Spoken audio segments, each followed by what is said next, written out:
And the New York Post says, send in the moms to tame the Baltimore rioters. It refers to one woman in particular who took matters into her own hands, literally. Toya Graham spotted her 16-year-old son in a crowd of teens vandalizing and looting. Cameras captured the moment that she confronted her son. She yelled at him and struck him multiple times, and video of the moment spread quickly on TV and social media. More than 2 million people viewed her response to the attention on our Facebook page. The hashtag Mom of the Year began trending on Twitter, and today, Toya Graham, a single mom of 6, joins us only on CBS This Morning. Good morning to you, Ms. Toya Graham. Good morning. So Good morning. Here's the front page of the paper this morning. It says, forget the National Guard, send in the moms. They're calling you hero mom. Do you feel like a hero mom this morning? I don't. I don't. Because what was your intention? My intention was just to get my son and have him be safe. Mm-hmm. And at that point, I knew that was, that whole thing was not safe. It wasn't safe at all. Let's go back to that morning, because you had told him, do not go down to the protests. Yes. He told me the night before that, you know, everybody was supposed to meet up at Mondawmin Mall. And I said to him, Michael, go to school. Don't go to Mondawmin.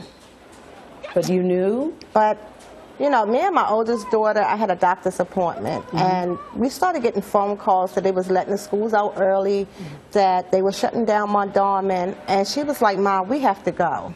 Wow. You know, you have to leave the doctors off. We have to go. And so to get there and see the massive polices and the helicopters and, you know, I actually ran over to the police and I said, you know, where are the children that have to take this bus route here? But tell us when you first saw your son, Toya. Take us there. So after speaking with the police officer, and he pointed across the street from Mondawmin Mall, I stood there on the same side as the police with the shields, and they were throwing bricks.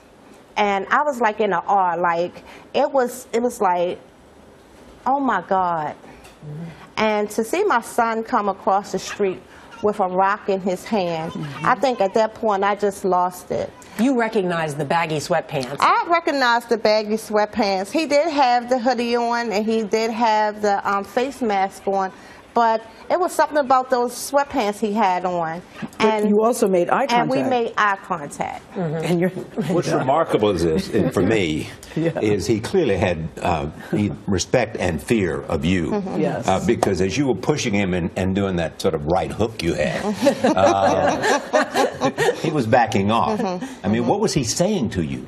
Mom, Mom, Mom, okay, Mom, okay, Mom. You know, and I was pretty much just telling him, you know, how dare you do this? I actually went to view Freddie Gray's funeral, body, and if he wanted to do that, I would allow him to. Mm-hmm. You know, even if he wanted to stay home from school to go to the funeral, I would allow him to do that. Mm-hmm. But for him to do what he was doing, it was just unacceptable. You said, I thought so poignantly, you did not want to lose your son to the streets. No. Mm-hmm. And I fight with this, not just because of this incident. I find myself shielding my son on a lot of different incidents where these young kids are out here shooting each other, and a lot of his friends have been killed. Mm-hmm. You know, and so my thing is, I just want to keep him in the house, and I know that's not going to, you know, he's going to get out. He's going to. That's not really going to work. But the way that you were striking him, mm-hmm. you opened up a can of whoop ass on him. The way I was looking at it, that clearly was not the first time that you've had that interaction with him, is it? No. Tell us about him. Like I stated before, he has been in trouble before, and he knows right from wrong. He's just like the other teenagers that doesn't have the perfect relationship with the police officers in Baltimore City. Mm. But you will not be throwing rocks and stones at police officers. Mm-hmm. At some point, who's to say that they don't have to come and protect me from mm-hmm. something? Mm-hmm. You know, and they might not want to, knowing that you're bringing harm to them. Mm-hmm. Two wrongs don't make a right. So at the end of the day, I just wanted to make sure I had gotten my son home.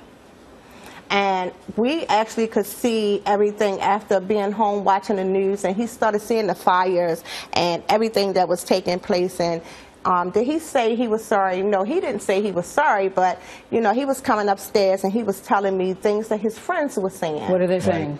You know, Michael, you need to give your mother a hug. You know, Mother's Day is right around the corner. You need to buy her the best Mother's Day gift ever, you know, so. Does he love the attention you're getting, so admiring of you and what you're doing, and people understanding that the life of a single parent who has to work and take care of children is a difficult life?